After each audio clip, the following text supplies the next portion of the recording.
দর্শক বন্ধু, আমরা বিজ্ঞাপন বিরতির পরে আবার ফিরে এলাম আপনাদেরকে আরও গান শোনানোর জন্য, আরও কথা, আরও কিছু পরামর্শ, কিছু আলোচনা আপনাদের সামনে রাখার জন্য।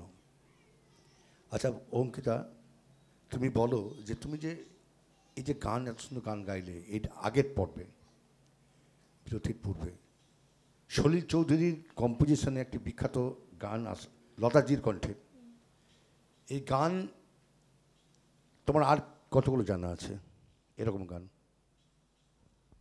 এরকম গান বলে ঠিক জানা নেই, কিন্তু আধুনিক রবীন্দ্রসঙ্গীত, নজরুল গীতি, তারপর এখন যে গানগুলো চলে এগুলো সব রকমই মিলেমিশে আমরা তুলি। কখনো কি চিন্তা ভাবনা আছে যে গান নিয়ে আমার কোনো ক্যাসেট বেরোক, আমার কোনো মানে গানকে আরও হাইলাইট করার কোনো ইচ্ছে? নিশ্চয়ই। হ্যাঁ, সেটা ইচ্ছা আছে। সুযোগ এলে নিশ্চয়ই করবে। হ্যাঁ, অবশ্যই। আমি এবার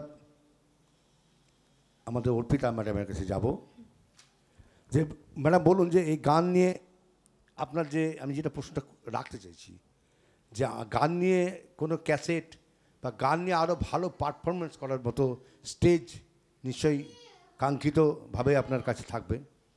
হ্যাঁ, সুযোগ পেলে তো অবশ্যই চেষ্টা করব, কিন্তু দেখা যাক এখন কতটা কি পাই। হাই নিউজ এসে কেমন লাগছে? খুব ভালো লাগছে, আপনাদের এখানে এসে খুবই ভালো লাগছে। Thank you madam. অনেক দিনের ইচ্ছে ছিল, তবে আজকে সেটা পূর্ণ করতে পারলাম। Thank you. আমরা দর্শকদেরকে এরকম শিল্পীর গান শোনাতে পেরে আমরাও খুব মুগ্ধ, আমরা কৃতজ্ঞ। দর্শক বন্ধু, আপনারা দেখছেন হাই নিউজ টেলিভিশন নিবেদিত, আমি সিনিয়র সাংবাদিক এবং সঙ্গীত শিল্পী মানবেন্দ্র চক্রবর্তী পরিচালিত কথায় সুরে গানে গল্পে ফিরে দেখা আজকের অতিথি এই মূল একটি আকর্ষণীয় অনুষ্ঠানের আমরা আজকে রয়েছি সুরের জলসা ঘরে।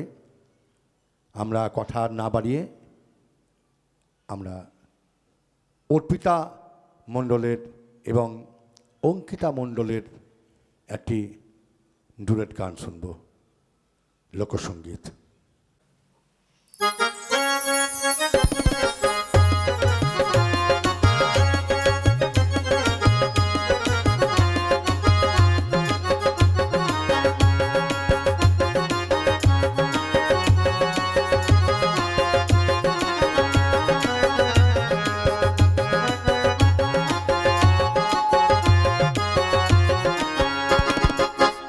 প্রেমের ভাব জানি না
বন্ধু, আমরা একটি অপূর্ব লোকসঙ্গীতের মধ্যে ছিলাম।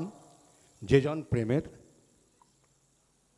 ভাব জানে না, রুনা লালার একটি অপূর্ব জনপ্রিয় সঙ্গীত। আমরা এবার একটি কবিতার মধ্যে দিয়ে আসব, তো আমাদের একটুকু সহ্য করে নিতে হবে। আমাদের বাচিক শিল্পী পুতুল তেওয়ারির কণ্ঠে আমরা একটি কবিতা শুনব। দর্শক বন্ধু, আপনারা দেখছেন হাই নিউজ টেলিভিশন নিবেদিত, আমি ঠিক ধরেছেন, সিনিয়র সাংবাদিক এবং সঙ্গীত শিল্পী মানবেন্দ্র চক্রবর্তী পরিচালিত কথায় সুরে গানে গল্পে ফিরে দেখা আজকের অতিথি। একটি আকর্ষণীয় প্রোগ্রাম, একটি আকর্ষণীয় অনুষ্ঠান, যেটা প্রত্যেক দিন রাত্রি 10টায় আপনারা হাই নিউজ টেলিভিশন পর্দায় দেখতে পাবেন এবং দেখছেনও। সেরকম একটি অনুষ্ঠানের আমরা একটি পর্বে রয়েছি, সুরের জলসাঘরে। আমরা এতক্ষণ লোকসঙ্গীতের মধ্যে ছিলাম, এবার আমরা বাচিক শিল্পী পুতুল তেওয়ারিকে আমরা পেয়ে গেছি। তার কাছে একটি আমরা অতি মূল্যবান একটি কবিতা আমরা তার কণ্ঠে শুনব। প্রথমে একটু জেনে নিই উনি কোথা থেকে এসেছেন। আচ্ছা পুতুল ম্যাডাম, আপনি কোথা থেকে আসছেন? আমি মালদা থেকে আসছি। মালদা তো আমাদের জেলার পরের জেলা। মালদা জেলা তো থেকে আসছি। আপনি কবিতা এখানে আজকে আমাদের কি উপহার দিতে চলেছেন? আমি একটা কবিতা আবৃত্তি, রবীন্দ্রনাথের কবিতা আবৃত্তি করতে শোনাতে চাই। রবীন্দ্রনাথের একটি কবিতা আমরা শুনবো। তার আগে জানবো যে আপনি এই যে বাচিক শিল্পী, আপনি যে কবিতা আবৃত্তি করেন, মোটামুটি কতগুলো কবিতা আপনার স্টকে রয়েছে? বেশ কিছু কবিতা আমার স্টকে রয়েছে, যার মধ্যে থেকে, যার ঝুলি থেকে আজকে আমরা একটি আপনার কণ্ঠে আমরা শুনব। আচ্ছা, একটা কথা আপনাকে জিজ্ঞেস করি যে পুতুল ম্যাডামকে, যে আমাদের এই যে ক্ষয়িষ্ণু সমাজ, ডুবে যাওয়া সাংস্কৃতিক চেতনাকে আবার পুনরায় জাগ্রত করার জন্যে আপনাদের মতো কিছু শিল্পী, যারা কবিতার মধ্যে দিয়ে, গানের মধ্যে দিয়ে, নৃত্যের মধ্যে দিয়ে সাংস্কৃতিক জীবনকে বাঁচিয়ে রেখেছে, বাঁচিয়ে তুলেছে। আজকে এর কার্যকারিতা প্রচুর। মানুষের মনে যদি ফুর্তি না থাকে, মানুষের মনে যদি আজ সঙ্গীত উন্মাদনা না থাকে, তাহলে মানুষ কিন্তু মানুষ থাকবে না। তাই আজকের দিনে এটা খুব মূল্যবান, এবং মূল্যবান বুঝেই আপনি বোধহয় নিশ্চয়ই এখানে এই হাই নিউজের পর্দায় আপনি এসেছেন। একদম আপনার কেমন লাগছে? আমার খুব ভালো লাগছে এখানে আসতে পেরে। এই সুযোগটা আপনাদের করে দেওয়ার জন্য আমি খুবই কৃতজ্ঞ আপনাদের কাছে। থ্যাংক ইউ, আমার খুব ভালো লেগেছে। খুব সুন্দর। তো আমরা এই যে হাই নিউজের নিবেদনে এই অনুষ্ঠান আমরা দেখছি, আপনি তো নিশ্চয়ই অনুষ্ঠান দেখেই মুগ্ধ হয়ে এখানে এসেছেন। হ্যাঁ, আপনার কেমন লেগেছে এই খুব ভালো প্রোগ্রামগুলো? লেগেছে এই অনুষ্ঠান, খুব ভালো লেগেছে। এই চ্যানেলটা আমি প্রত্যেক দিন দেখি এবং খুব ভালো লাগে, যার জন্য আমি এখানে অংশগ্রহণ করেছি। বাহ, হাই নিউজ টেলিভিশন। আচ্ছা, আপনার এবার আমরা কবিতার মধ্যে দিয়ে যাব। আপনার রবীন্দ্রনাথের কি কবিতা শোনাবেন? আমি রবীন্দ্রনাথ ঠাকুরের আফ্রিকা কবিতা শোনাতে চাই। খুব সুন্দর, শুনুন। আফ্রিকা, চলুন। কবিগুরু রবীন্দ্রনাথ ঠাকুরের আফ্রিকা। উদ্ভ্রান্ত সেই আদিম যুগে স্রষ্টা যখন নিজের প্রতি অসন্তোষে নতুন সৃষ্টিকে বারবার করছিলেন বিধ্বস্ত, তার সেই অধৈর্য ঘন ঘন মাথা নাড়ার দিনে রুদ্র সমুদ্রের বায়ু প্রাচী ধরিত্রীর বুকের থেকে ছিনিয়ে নিয়ে গেল তোমাকে আফ্রিকায়।